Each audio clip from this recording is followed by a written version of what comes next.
খবরদার, নাপাক শরীরে রাতের বেলা ঘুমাবেন না। ইউটিউব শরীফে আজে বাজে ভিডিও দেখে নাপাক শরীরে ঘুমিয়ে যায়। আল্লাহর নবী বলেছেন, ইউবাসু কুল্লু আবদিন আলা মা মাতা আলাইহি, যে ব্যক্তি যে অবস্থায় মরবে ওই অবস্থায় তার হাসর হবে। তো কেউ যদি নাপাক হয়ে মরে, কিয়ামতের দিন তার নাপাক হবে, তার হাসর হবে পবিত্রদের সাথে না নাপাকের সাথে? আমার যুবক ভাইরা, কানের মধ্যে হেডফোন লাগায় গান শুনতে শুনতে ঘুমায়েন না। থাক দিনা দিন দিন ঝাঁকানাকা গান শুনতে শুনতে ঘুমায়েন না, বরং ঘুমের টাইমে পারলে কোরআন তেলাওয়াত শুনতে শুনতে ঘুমান। এই যে নাপাক গান শুনতে শুনতে ঘুমিয়ে যান, এই গান শুনতে শুনতে ঘুমিয়ে গেলেন, এই ঘুমের মধ্যে যদি মরণ হয়, মরণটা কিন্তু ভালো হবে না। কোরআন শোনেন, আল্লাহর কালাম শুনলে অন্তরটাকে শীতল বানিয়ে দেন কে? নাপাক গান এগুলো শুনবেন না। শুনতে মন চাইলে আমার দেশে সাইমুম আছে, কলরব আছে, এরা এত সুন্দর সুন্দর গান গায়, গজল গায়। আল্লাহর শানে, রসুলের শানে যে গান গাওয়া হয়, সেই গানগুলো সুন্দর কম না বেশি? তোমার নামে যদি গান গাওয়া হয়, গান সুন্দর হয়। তোমার নামে যদি গান গাওয়া হয়, গান সুন্দর হয়।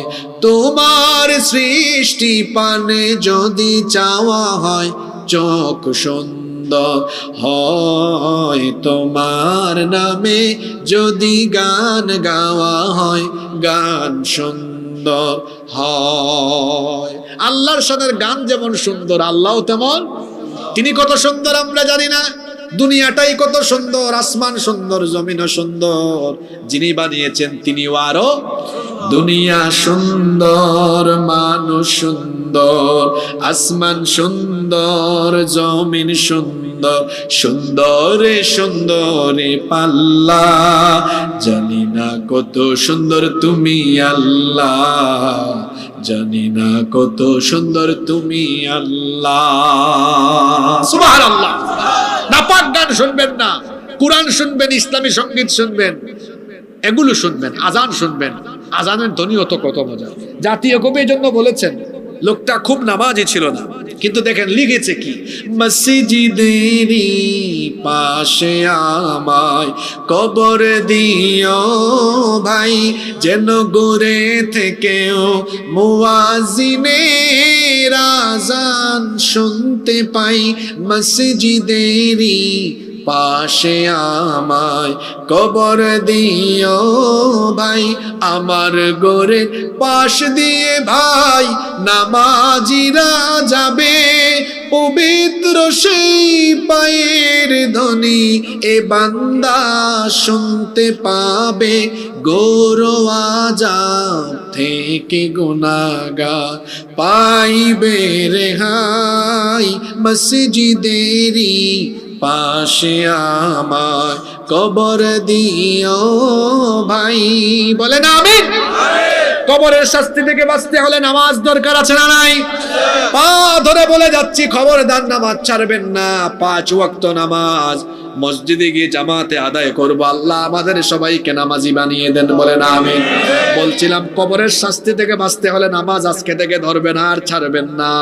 আপনাকে যখন কবরে রাখা হবে, আল্লাহর নবী বলেছেন, ফা ইন কানা মুমিনান কানাতিস সালাতু ইনদা রাসিহা, ইনদা রাসিহি। আল্লাহর নবী বলেছেন, কবরে রাখার সঙ্গে সঙ্গে তার মাথার দিকে তার সারা জীবনের নামাজের আমল এসে কবরের মাটিকে বলবে, হে কবরের মাটি সাবধান, আমি হলাম এই ব্যক্তির সারা জীবনের নামাজের আমল। আল্লাহু আকবার। সে যে কনকনে ঠান্ডার রাতে তাহাজ্জুদের নামাজ আদায় করত, শেষ রাতে আল্লাহকে ডাকবেন। যুবকেরা শেষ রাতে গার্লফ্রেন্ডের সাথে কথা বলে, রাত 3টা-4টা পর্যন্ত কথা বলে। রাত যত গভীর হয়, প্রেম তত মজা হয়। এই প্রেমটা হবে কার সাথে? আরো জুড়ে বলেন, কার সাথে? রাতের আধারে যারা সিজদাতে রয়, দু চোখের অশ্রুতে নদী যেন বয়। রাতের আধারে যারা সিজদাতে রয়, দু চোখের অশ্রুতে নদী যেন বয়। ছলনার হাত ছানি যত আসুক, পেছনে ফিরেও তাকায় না। পেছনে ফিরেও তাকায় না। যাদের হৃদয়ে আছে আল্লাহর ভয়, তারা কবু পথ ভুলে যায় না। আল্লাহর প্রেম ছাড়াই দুনিয়ায় কারো কাছে কোনো কিছু চায় না, কারো কাছে কোনো কিছু চায় না। আল্লাহু আকবার। শেষ রাতের সাজদার অনেক দাম। ও যুবকেরা, পার্লারে গিয়ে ফেসিয়াল করার দরকার নাই। 5 ওয়াক্ত নামাজ যারা আদায় করে আর তাহাজ্জুদ গুজার যারা হয়ে যায়, তাহাজ্জুদ গুজারদের চেহারার মধ্যে স্পেশাল নূর যিনি দান করে দেন তিনি কে? আল্লাহ। অনেক মানুষ মনে করে বেশি ঘুমালে চেহারা সুন্দর হয় না, বরং শেষ রাতে না ঘুমায় যারা আল্লাহর সাজদা দেয় তাদের চেহারায় নূর দিয়ে দেন কে? শেষ রাতের চোখের পানির অনেক দাম। যারা শেষ রাতে চোখের পানি ঝরায় তারা আল্লাহর প্রিয় হয়ে যায়।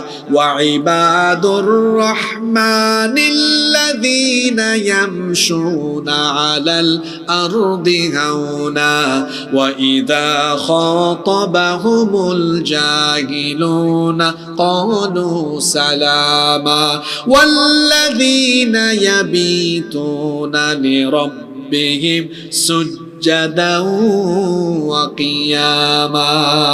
রহমানের প্রিয় বান্দা এবং আল্লাহর বানানো জান্নাতের ওয়ারিশ হলো তারা। শেষ রাতে না ঘুমিয়ে রুকু সাজদার মাধ্যমে আল্লাহর ইবাদত গুজার হয় যারা, আল্লাহর জান্নাতি হলো তারা। এজন্য নামাজের আমল শক্ত করেন। শুধু 5 ওয়াক্ত নামাজ নয়, প্রত্যেকটা যুবককে বলবো আল্লাহর ওলি হয়ে যেতে পারবেন। 5 ওয়াক্ত নামাজের পাশাপাশি তাহাজ্জুদের নামাজ আরম্ভ করে দেন। যদি এইভাবে করে নামাজের আমল শক্ত থাকে, আপনাদের এলাকার নাম আলগি খুচপাড়া কবরস্থানে নামানোর সাথে সাথে সারা জীবনের নামাজ মাথার দিকে এসে কবরের মাটিকে বলবে সাবধান, সাবধান, এই লোকটার সাথে বেয়াদবি করতে পারবে না, কারণ আমি হলাম তার সারা জীবনের নামাজের আমল। আল্লাহু আকবার। এই তো গেল মাথার দিকের খবর। আল্লাহ নবী বলেছেন ওয়া কানা সিয়ামু আন ইয়ামিনি, তার কবরের ডান দিকে তার রোজা চলে আসবে, এসে ডান দিকের মাটিকে সাবধান করবে। ওয়া কানাতিজ যাকাতু আন শিমালি, বাম দিকে যাকাত চলে এসে বাম দিকের মাটিকে সাবধান করে ফেলবে। ওয়া কানা ফিআলুল খায়রাতি মিনাস সাদাকাতি ওয়াস সিলাতি ওয়াল মা'রুফি ওয়াল ইহসানি ইলান নাসি ইনদা রিজলাইহি, তার পায়ের দিক থেকে তার দান সদকা, তার আত্মীয় স্বজন, পিতা মাতা, এমনকি মানুষের সাথে যে ভালো আচরণ করত। অনেক লোক আছে মানুষের সাথে খারাপ আচরণ করে, কথাবার্তা বলার সময় দেখবেন অনেক মানুষ আছে সারাটা দিন এমনে থাকে, একটু হাসেও না। হাসি মুখে কথা বললে আমল নামায় সাদকার সওয়াব দিয়ে দেন কে? এজন্য মুখে হাসি রাখবেন, হাসি মুখে কথা বলবেন। সবসময় মুখটারে বান্দরের মতো বানায় রাখবেন না। বান্দরও তো মাঝে মাঝে হাসে, কিন্তু কিছু মানুষ দেখবেন টোটালি হাসে না, গুমরা হয়ে থাকে। গুমরা থাকবেন না। আল্লাহর নবীর কথা বলার সুন্নত হলো তিনি মিষ্টভাষী ছিলেন, কথা বলার সময় মুচকি হেসে কথা বলতেন।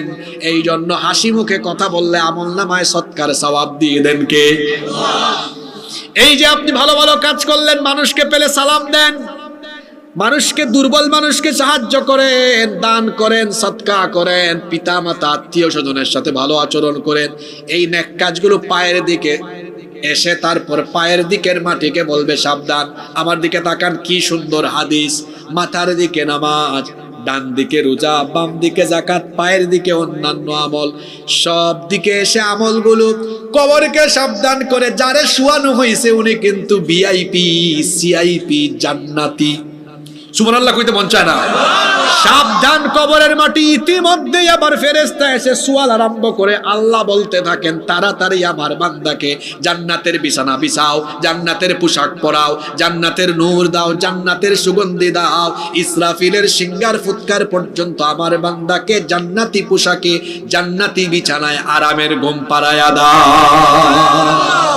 এমন নিয়ামত কবরস্থানে, কবরে গিয়ে পেতে হলে দুনিয়ায় নামাজ ছাড়া যাবে না। জোরে বলতে হবে, নামাজ ছাড়া যাবে? আব্বা আম্মার সাথে বেয়াদবি করা যাবে? কোন ধরনের গুনাহ করা যাবে? কবরের শাস্তি থেকে বাঁচার জন্য এই আমলগুলো ধরে রাখতে হবে। পাশাপাশি আরো 2টা আমল বলবো। কষ্ট হচ্ছে আপনাদের? মোনাজাতটা করে বাড়ি যাব। গত বছর মাহফিলে ছিলেন, এই বছর মাহফিলে নাই, কবরে চলে গেছে হারে অনেক মানুষ। আজকের মোনাজাত জীবনের শেষ মোনাজাত হয়ে যেতে গুনাহ মাফ করে বাড়িতে যাব ইনশাআল্লাহ। এই তো আর 2-3 মিনিট পরে আমি মোনাজাত ধরবো। যারা দাঁড়িয়েছেন বসে যান, কেউ উঠবো না আমরা ইনশাআল্লাহ। আরো 2টা আমলের কথা বলি, আপনারা এটা করবেন। রাতের বেলা ঘুমানোর আগে সব সময় সূরা মুলক তেলাওয়াত করবেন। সূরা মুলকের আয়াত হলো মাত্র 30। ডেইলি 1 আয়াত করে মুখস্থ করেন, 30 দিনে হয়ে যাবে 30 আয়াত। রাতের বেলা ঘুমানোর আগে যারা সূরা মুলক তেলাওয়াত করে ঘুমায়, আল্লাহর নবী বলেছেন এরা মারা যাওয়ার পরে কবরের শাস্তি থেকে আল্লাহ তাদেরকে বাঁচায়া দেয়। 3 নাম্বার সর্বশেষ আমল, সব সময় কবরের শাস্তি থেকে বাঁচার জন্য, জীবন মরণের ফিতনা থেকে বাঁচার জন্য এই দোয়াটা করবেন। বিশেষ করে এই দোয়াটা নামাজে সালাম ফেরানোর আগে করবেন। আমরা তো দুআয়ে মাসুরা পরে সালাম ফিরায়া ফেলি, আল্লাহুম্মা ইন্নী যালামতু নাফসি যুলমান কাসীরা ওয়া লা ইয়াগফিরুয যুনুবা ইল্লা আনতা ফাগফিরলি মাগফিরাতাম মিন ইনদিকা ওয়ারহামনি ইন্নাকা আনতাল গফুরুর রহিম। এটা বলে সালাম ফিরালে নামাজ হয়ে যায়। কিন্তু নবীজি বলেছেন এটা বলে সালাম ফিরানোর আগে আরো 4টা জিনিস থেকে বাঁচার জন্য এই দোয়াটা করো। আল্লাহর নবী দোয়াটা শিখিয়েছেন, পারলে আপনারা মুখস্থ করবেন। আর প্রতি নামাজে সালাম ফেরানোর আগে এই দোয়াটা আপনারাও পড়বেন, আমলটা শিখেন। দোয়াটা অত সুন্দর আল্লাহর নবী শিখিয়েছেন, আল্লাহুম্মা ইন্নী আউযু বিকা মিন আযাবি জাহান্নাম ওয়া মিন আযাবিল কবর ওয়া মিন ফিতনাতিল মাহইয়া ওয়াল মামাত ওয়া মিন ফিতনাতিল মাসিহিদ দাজ্জাল। এত সুন্দর দোয়া। অর্থাৎ হে আল্লাহ, আমাকে কবরের আযাব থেকে, জাহান্নামের আযাব থেকে এবং জীবন মরণের ফিতনা থেকে, দাজ্জালের ফিতনা থেকে আমাদেরকে বাঁচিয়ে দাও। বলেন আমিন। যাদের জীবনে দিন নাই, আল্লাহ এবং রাসূলের সঙ্গে নাফরমানি করে করে যারা প্রত্যেকটা দিন দুনিয়ায় জীবন যাপন করে, আজান হয় নামাজে যায় না, যুবক মানুষ মাদকাসক্ত, যুবক মানুষ মোবাইলের অপব্যবহার করে, অনলাইন জুয়ায় আসক্ত, মাদকাসক্ত, ইন্টারনেট তথ্য প্রযুক্তির অপব্যবহার করে জেনা, ব্যভিচার, পরকীয়ার মতো মারাত্মক ব্যাধিতে আক্রান্ত, নামাজ নাই, দিন নাই, পর্দা নাই, সারাটা দিন শুধু আল্লাহর সাথে নাফরমানি করে, জিনা, ব্যভিচার, অন্যায়, অনাচার, পাপাচারে ডুবে থাকতে থাকতে যার কাছে মালাকুল মউত চলে আসেন, তার মৃত্যু বড় ভয়াবহ পরিস্থিতির মধ্য দিয়ে হয়। ইবনে মাজাহ শরীফের মধ্যে হাদিস এসেছে, আল্লাহর নবী বলেছেন, ফাইদা কানা আর-রাজুলুস সুউ ক্বালা খুরুজি আইয়াতুহান নাফসুল খাবিথা কানাত ফিল জাসাদিল খাবিথ। আল্লাহর নবী বলেছেন, যখন কোনো পাপী তাপী নিকৃষ্ট ব্যক্তির মরণের সময় আসে, তখন ফেরেশতা এসে তাকে বলে, হে অপবিত্র আত্মা, যে আত্মা একটি অপবিত্র দেহের ভেতরে ছিলে, উখরুজি দামিমাতাও ওয়া আবশিরি বিহামিমিন ওয়া গাসসাক, নিন্দিত হয়ে জাহান্নামের নিকৃষ্ট পুজ এবং জাহান্নামের দুঃসংবাদ নিয়ে তুমি এই অপবিত্র শরীর থেকে বের হও।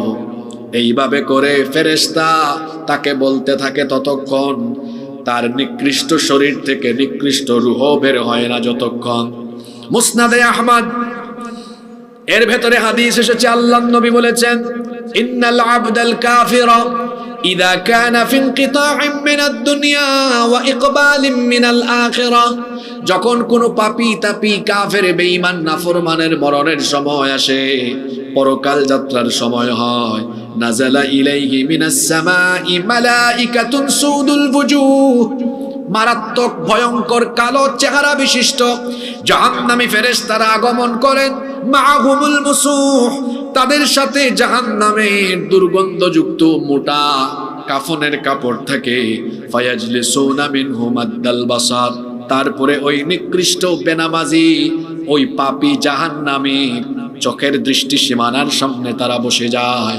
সুম্মা ইয়াজিউ মালাকুল মউত, অতঃপর মালাকুল মউত মানে মৃত্যুর ফেরেশতা আসেন, হাত্তা ইয়াজলিসা ইনদা রাসি, এসে ওই মৃত্যু পথযাত্রী নাফরমান পাপী ওই বেঈমানের মাথার কাছে বসেন, তারপরে বলতে থাকেন, ইয়া আইয়াতুহান নাফসুল খাবিথা, হে অপবিত্র আত্মা, উখরুজি ইলা সাখাতিম মিনাল্লাহি ওয়া গাদাব, তুমি আল্লাহর অসন্তুষ্টি আর গজবের উদ্দেশ্যে বের হয়ে আসো।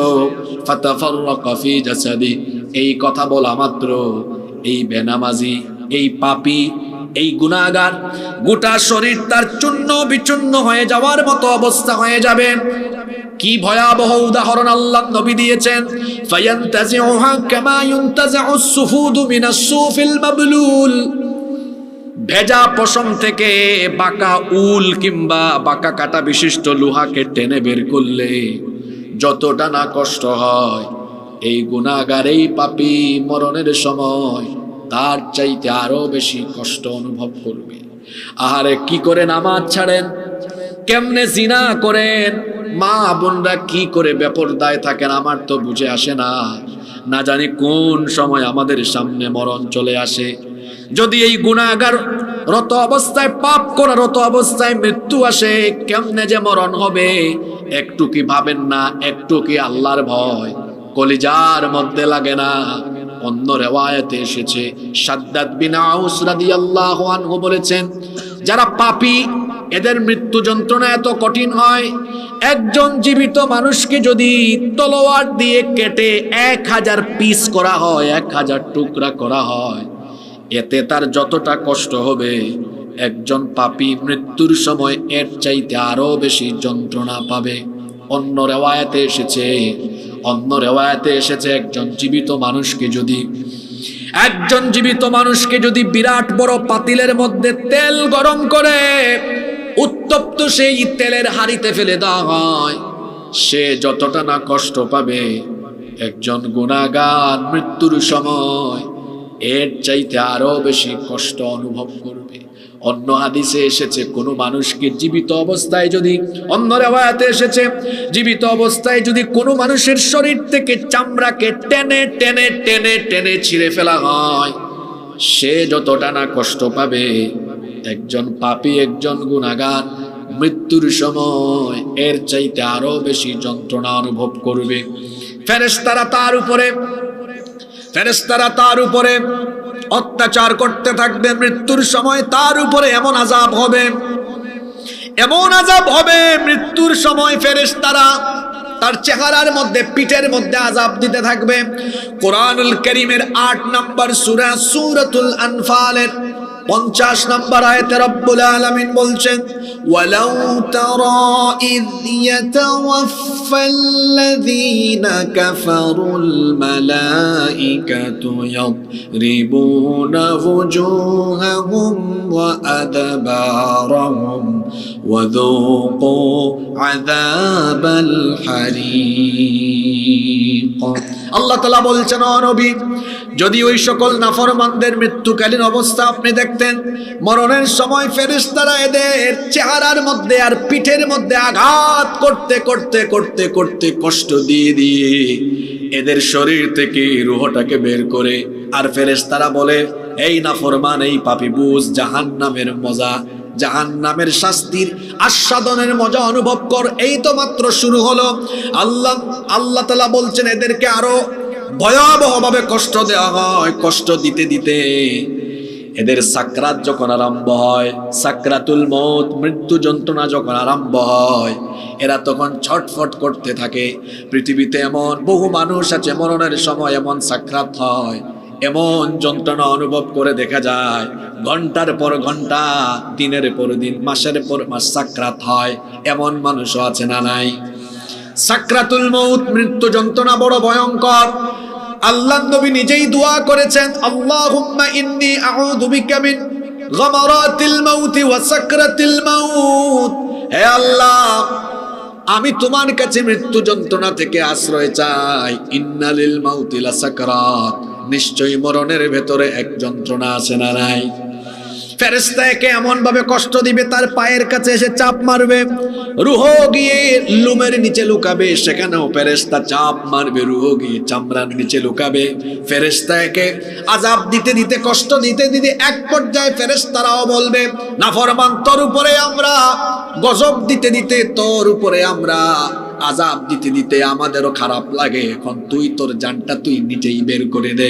আল্লাহ তাআলা কোরআনে কারীমের 6 নম্বর সূরা সূরাতুল আনআমের 93 নম্বর আয়াতের মধ্যভাগে বললেন, ওয়ালাউ তারা ইযিল যালিমুনা ফি গামারাতিল মাউতি ওয়াল মালাইকাতু বাসিতু আইদিহিম أخرجوا أنفسكم اليوم تجزون عذاب الهون بما كنتم تقولون على الله غير الحق وكنتم عن آياته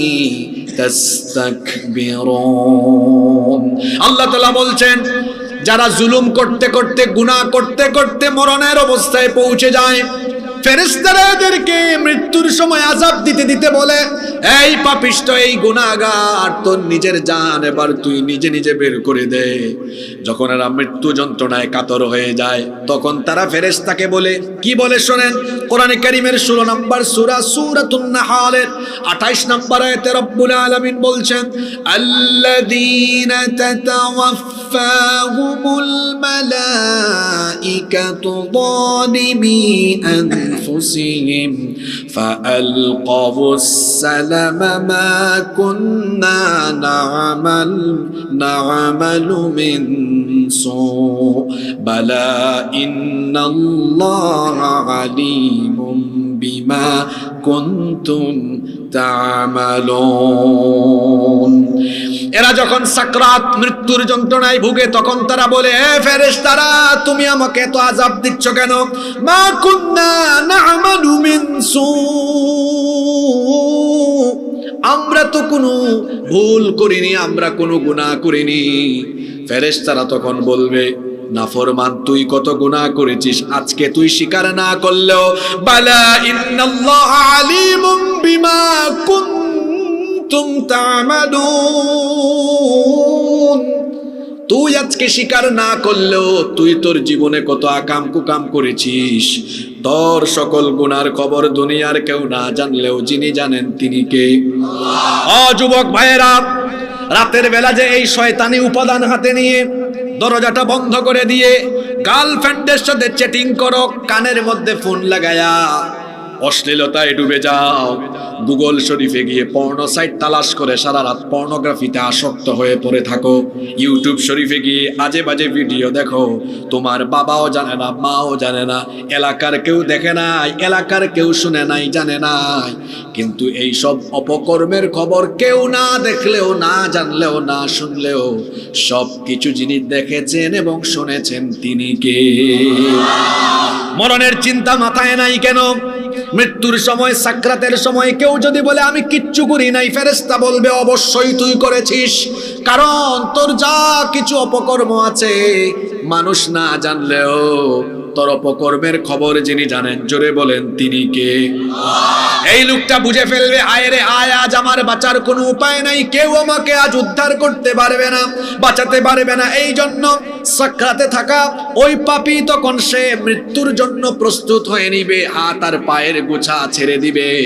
আল্লাহ তাআলা এর জন্য কোরআনে কারীমের 75 নম্বর সূরা সূরাতুল কিয়ামা এর 26 নম্বর আয়াত থেকে বলছেন, কাল্লা ইযা বালাগাতিত তারাকিয়া ওয়া কিলা মান রাক, যখন তার প্রাণ রূহ একেবারে গলা পর্যন্ত চলে আসবে, তাকে বলা হবে কে আছে ঝাড়ফুঁক করে আজকে তোরে বাঁচাবে। ওয়া যান্না আন্নাকুল ফিরাক, সেও বুঝে ফেলবে আজ আমার দুনিয়া থেকে বিদায় নেওয়ার দিন, আজ আমার শেষ দিন। কেউ আজ আমারে আজ ধরে রাখতে পারবে না।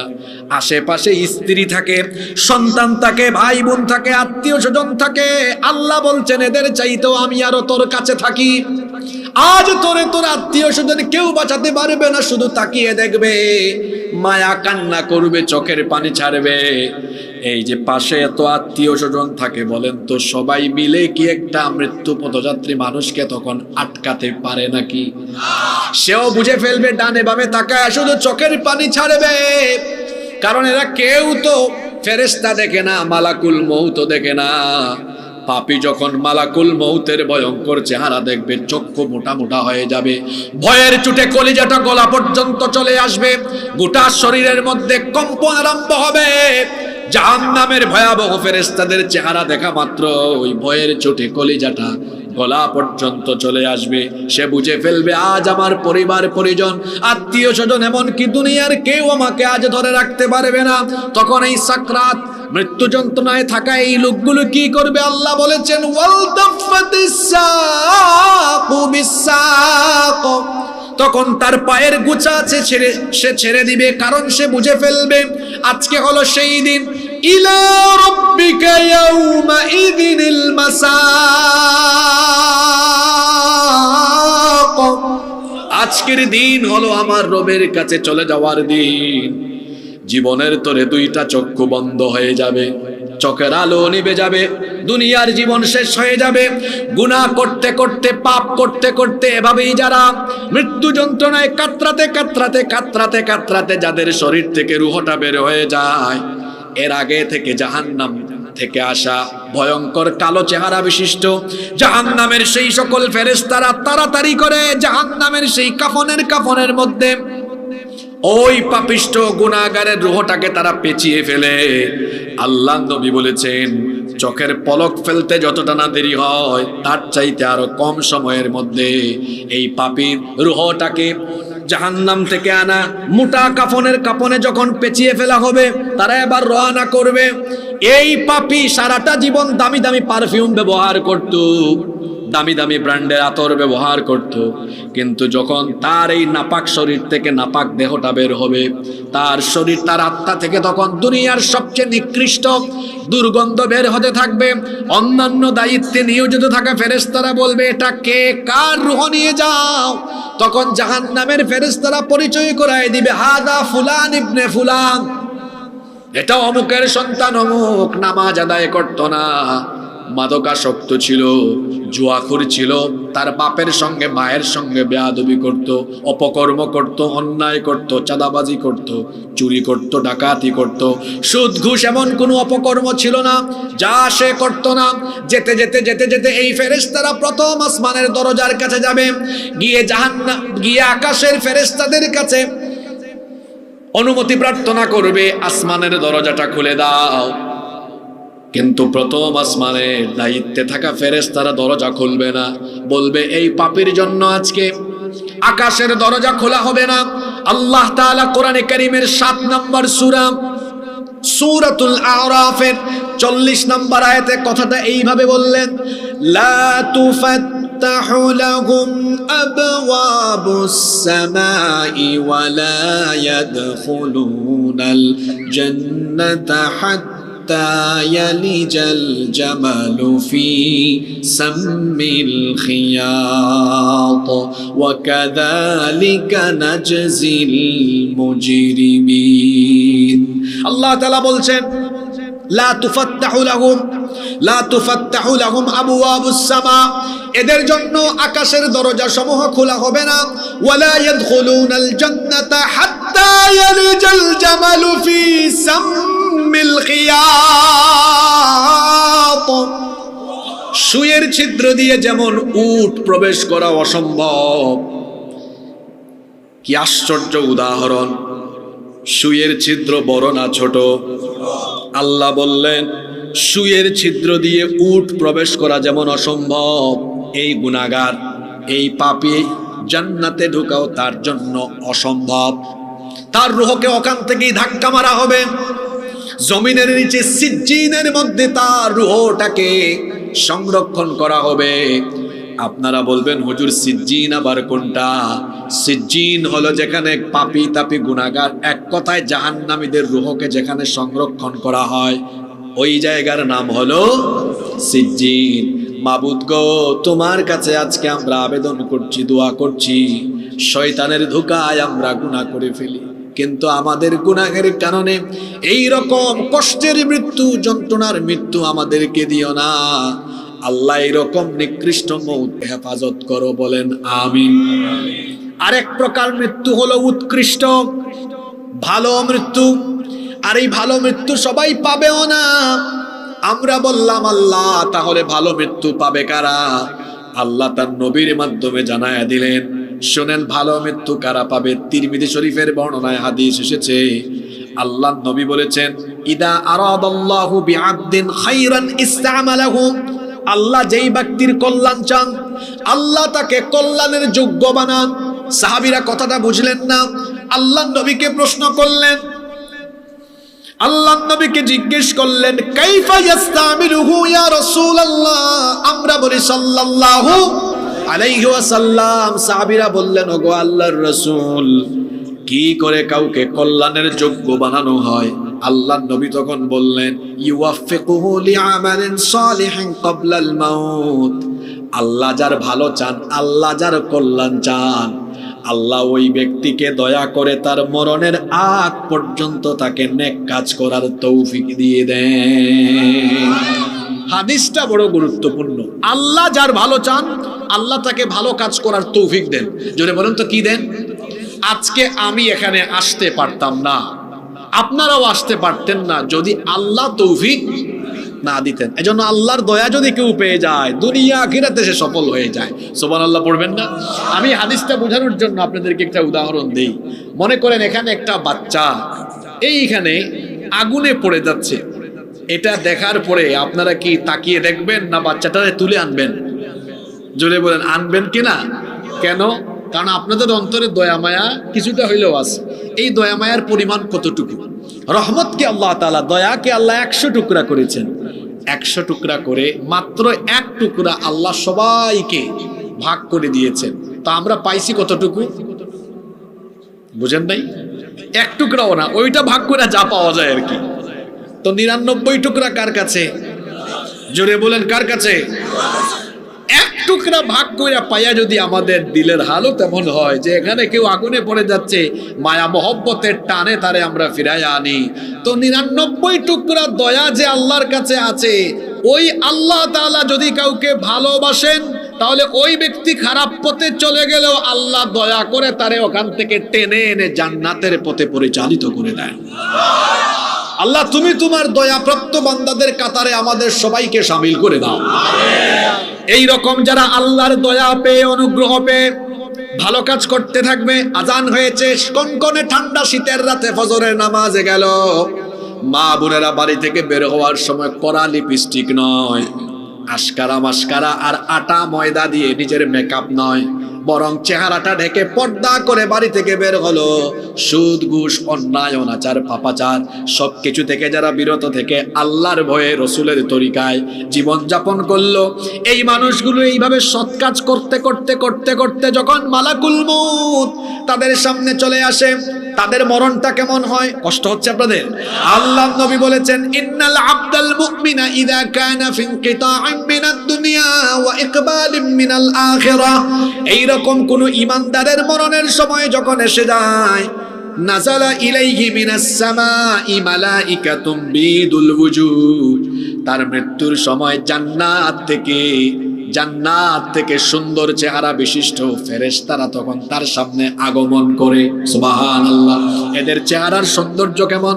আল্লাহ নবী বলেছেন, কাআন্না বুজুহাহুমুশ শামস, তাদের চেহারার সৌন্দর্যের কাছে সূর্যও যেন কিছুই না।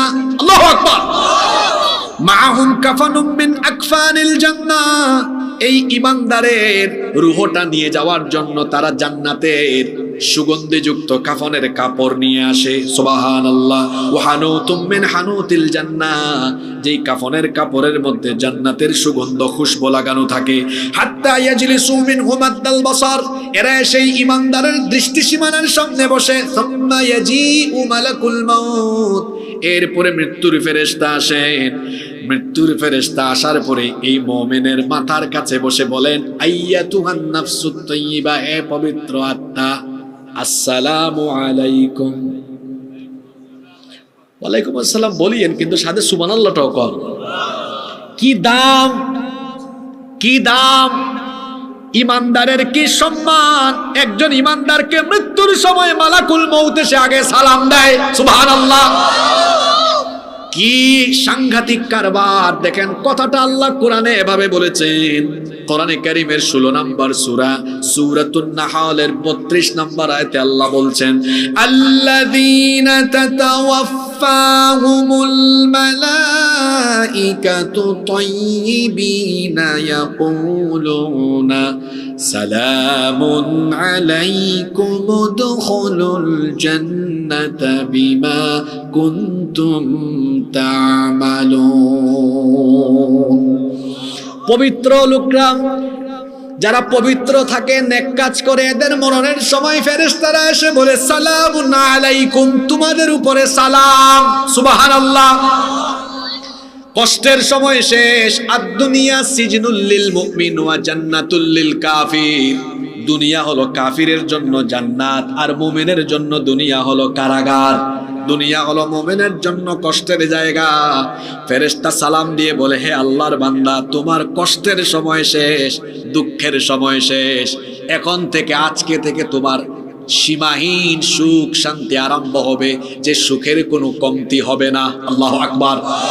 ফেরেশতা এসে আগেই সুন্দর সংবাদ শোনায়, তারপরে বলে, উখরুজি ইলা মাগফিরাতিন মিনাল্লাহি ওয়া রিদওয়ান, তুমি আল্লাহর ক্ষমা আর সন্তুষ্টির উদ্দেশ্যে বের হয়ে আসো। ফেরেশতা বেশি কষ্ট দিবে না, সালাম একটা দিয়ে বলবে, আল্লাহর সন্তুষ্টি আর জান্নাতের উদ্দেশ্যে শরীর থেকে রূহটা আসো। আল্লাহর নবী বলেছেন, এই নেককার ব্যক্তির শরীর থেকে রূহটা তখন কেমনে বের হবে? ফাতাখরুজু তাসিলু কামা তাসিলুল কাতরাতু মিন ফিস সিকা, কলসি থেকে পানি ঢাললে পানি যেমন সহজে বের হয়ে আসে, এই নেককার ব্যক্তির শরীর থেকে রূহটাও খুব সুন্দর করে বের হয়ে যাবে। কেমনে আপনাদেরকে বুঝাই? একটা বাচ্চা শিশু, সে যখন ক্ষুধা লাগলে পরে কান্না করে, তার মা দৌড়ে এসে তারে বুকে নিয়ে, কুলে নিয়ে বুকের দুধ পান করায়, আর বাচ্চাটা যেমন দুধ পান করতে করতে আরাম করে ঘুমায়। নেককার লোকদের মৃত্যুর সময় যখন আসবে, ফেরেশতা সালাম দেওয়ার পরে ওই লোকটার সামনে জান্নাতের আশ্চর্যজনক চক্ষু জিরানো সৌন্দর্যটা তার চোখের সামনে তুলে ধরবে। আর ওই নেককার লোকটা তাকিয়ে দেখবে জান্নাতের সৌন্দর্য, অনাবিল নেয়ামত। জান্নাতের এই সুন্দর দৃশ্য দেখতে দেখতে দেখতে দেখতে হেসে হেসে আরাম করে ঘুমায়া যাবে। রব্বুল আলামিন কুরআনুল কারীমের 41 নম্বর সূরা হামিম আস-সাজদা এর 30 নম্বর আয়াতে বললেন, ইন্নাল্লাযীনা ক্বালু রাব্বুনাল্লাহু সুম্মা استقاموا تتنزل عليهم الملائكة ألا تخافوا ولا تحزنوا وأبشروا بالجنة التي كنتم توعدون। আল্লাহ তাআলা বলছেন, নিশ্চয়ই যারা বলে আল্লাহ আমাদের রব, আর এই রবের দেখানো পথে যারা অটল অবিচল থাকে, তাদের মৃত্যুর সময় ফেরেশতারা এসে বলে, হে আল্লাহর বান্দা, আল্লাহ তাখাফু ওয়া লা তাহজানু ওয়া আবশিরু বিল জান্নাতিল্লাতী কুনতুম তুআদুন। তোমার জন্য কোনো ভয় নাই, তোমার জন্য কোনো টেনশন নাই, কোনো দুশ্চিন্তা নাই। তুমি চিরকালের জন্য আল্লাহর জান্নাতের নেয়ামত ভোগ করার সুসংবাদ নিয়ে দুনিয়া ত্যাগ করে আল্লাহর জান্নাতের দিকে অগ্রসর হও। আল্লাহ তুমি তাদের কাতারে আমাদেরকে শামিল করে দাও। শরীর থেকে রূহটা বের হবে, জান্নাত থেকে আসা ফেরেশতারা জান্নাতি কাফনের মধ্যে রূহটা ঢুকায় ফেলবে। তখন তার কাফনের কাপড় থেকে জান্নাতের খুশবু, জান্নাতের সুগন্ধি বের হতে থাকবে। যেতে যেতে প্রথম আসমানে যাবে। প্রথম আসমানের ফেরেশতারা বলবে, কারে নিয়ে আসলা, এত সুগন্ধি কেন? বলবে, হাদা ফুলান ইবনে ফুলান, এটা মাধবদী এলাকার অমুকের ছেলে অমুক। 5 ওয়াক্ত নামাজি ছিল, গুনাহ করতো না, পাপ করতো না, আল্লাহকে ভয় করে রসুলের দেখানো পথে জীবন যাপন করতো। ফেরেশতারা তাড়াতাড়ি দরজাটা খুলো, প্রথম আসমানের দরজাটা খুলে দেওয়া হবে। দ্বিতীয় আকাশে যাবে, দ্বিতীয় আকাশের দরজাও খুলে যাবে। এইভাবে করে 1 2 3 4 5 6 7 7 আকাশের দরজা খুলে যাবে। 7 আসমানের উপরে একটা জায়গা আছে, যেই জায়গার নাম হলো ইল্লিন, যেখানে নবী রাসূল, সালেহিন, নেককার এবং শহীদদের রূহটাকে সংরক্ষণ করা হয়।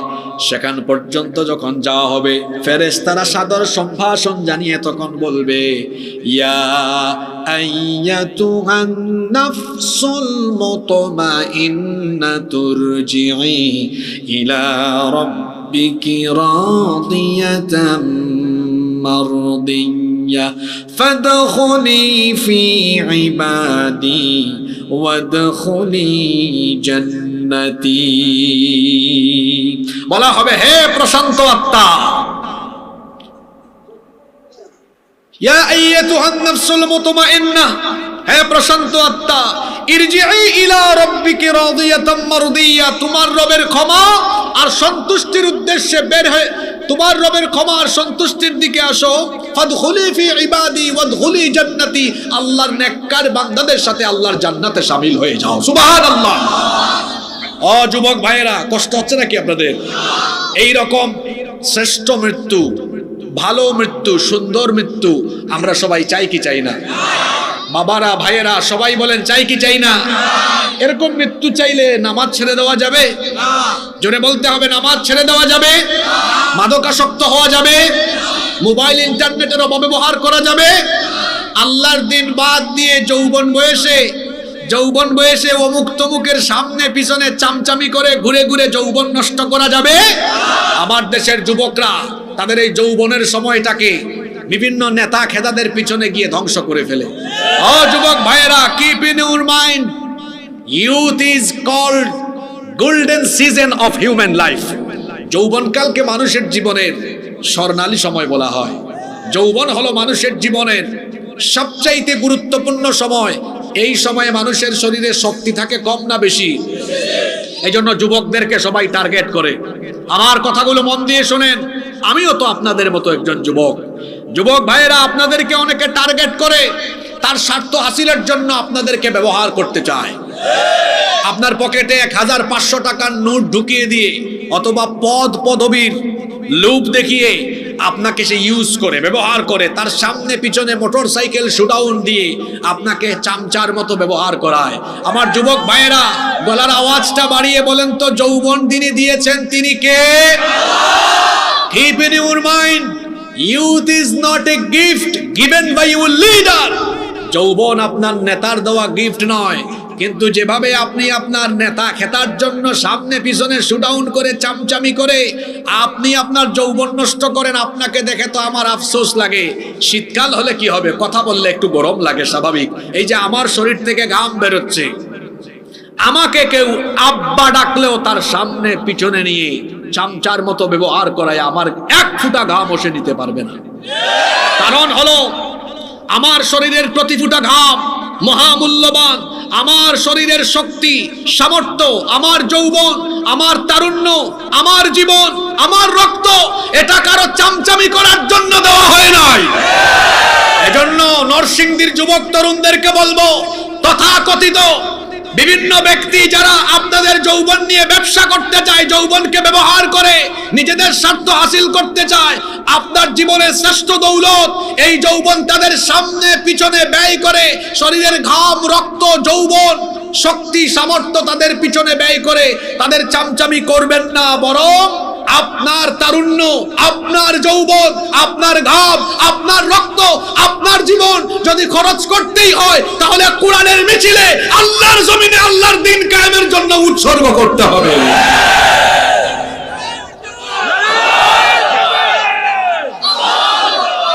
এজন্য যুবকদেরকে বলছি, ভাই আমার, be a prestigious person, you have to personality. আপনার মধ্যে ব্যক্তিত্ব থাকা দরকার, ব্যক্তিত্ববান হন। আপনি কেন সামনে পিছনে ঘুরঘুর করবেন? এটা পড়ালেখার বয়স, পড়ালেখা করেন, গবেষণা করেন, নিজেকে এমন যোগ্যতায় নিয়ে যান যেন আপনার পিছনে মানুষ ঘুরঘুর করে। যুব সমাজ পড়ালেখা বাদ দিয়ে আজ কি করছে? দেখা যাচ্ছে অমুক তমুকের পিছনে ঘুরে। তুমি যুবক মানুষ, তুমি পড়ালেখা করবে, কলেজে ইউনিভার্সিটিতে পড়ো, তুমি কেন চুল স্পাইক করে মোটরসাইকেল ড্রাইভিং করে স্লোগানও দেয় আমার ভাই, তোমার ভাই, অমুক ভাই, তমুক ভাই, আমার নেতার চরিত্র? তুমি কার চরিত্র ফুলের মতো পবিত্র বলো? তোমার নেতা ধবধবে পাঞ্জাবি পরে প্রতি ওয়াক্ত, কিন্তু নামাজ পড়ে না এক ওয়াক্ত, সুযোগ পাইলে গাঞ্জা খায় 5 ওয়াক্ত, শয়তানের ভক্ত, জাহান্নামের ভক্ত।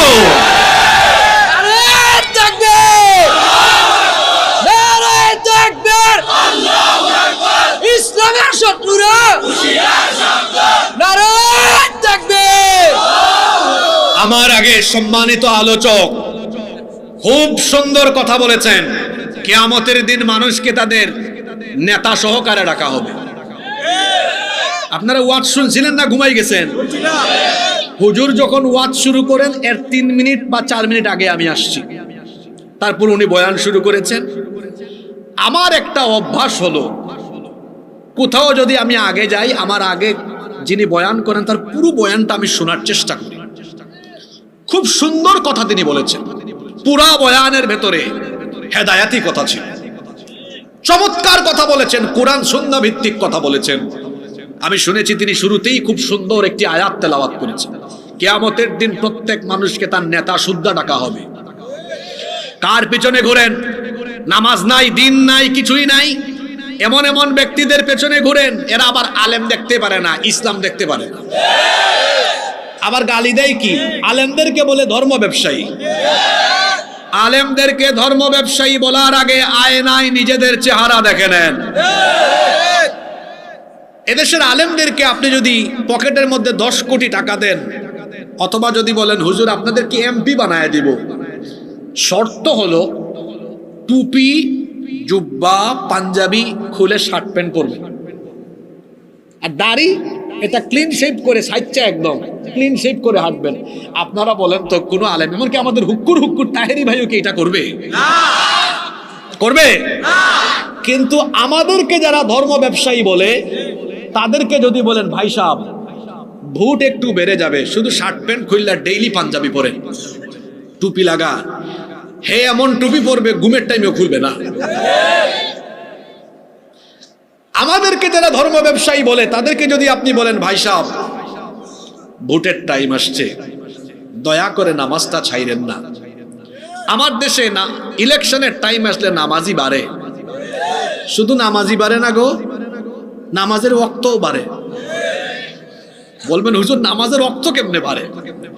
দেখবেন অজপাড়া গায়ে এশার নামাজ একটু আগে হয়, কিন্তু মাধবদী পৌরসভায় বা কেন্দ্রীয় মসজিদে এশার নামাজটা একটু দেরি করে হয়। এক ক্যান্ডিডেট গিয়েছে গ্রামে গণসংযোগ করতে, মাগরিবের পরে ঢুকছে, এশার নামাজের টাইম হয়ে গেছে, সবাইকে বলছে এই নামাজে ঢোকো। নামাজ পড়েছে, নামাজ আদায় করে কিছুক্ষণ পর মাধবদী পৌরসভায় এসে দেখে কেন্দ্রীয় মসজিদে মাত্র আজান হয়েছে। এখন সাঙ্গপাঙ্গরা বলে লিডার এখানে তো দিকে আজান হয়েছে, চুপ, যাদের অজু আসো ঢুকে যাও, যাদের অজু নাই অজু করে আবার ঢুকো। একটু আগে না পড়ছি, কয় বেটা একদম চুপ, এখন ইলেকশনের টাইম, যতবার সুযোগ পাবি ততবার নামাজ পড়বি। আপনাদেরকে হাসানোর জন্য কথাটা বলি নাই, কথাগুলো বাস্তব না অবাস্তব? ভারতের দাদা বাবুরা এইসব বয়ান শিখিয়েছে, তাই না? ওই ভাষায় কথা বলেন। যারা এই দেশে ভারতীয় আধিপত্যবাদ প্রতিষ্ঠা করতে চেয়েছিল, জনগণ তাদেরকে জুতা পিটা করে এই দেশ থেকে তাড়িয়ে দিয়েছে। পুনরায় যদি কেউ এই দেশে ভারতীয় আধিপত্যবাদ প্রতিষ্ঠা করতে চায়, শুধু ভারতীয় আধিপত্যবাদ কেন, এই দেশে ভারতীয় আধিপত্যবাদ, মার্কিন আধিপত্যবাদ কিংবা অন্য কোন দেশীয় এজেন্ডা এই দেশে বাস্তবায়ন করতে দেওয়া হবে না।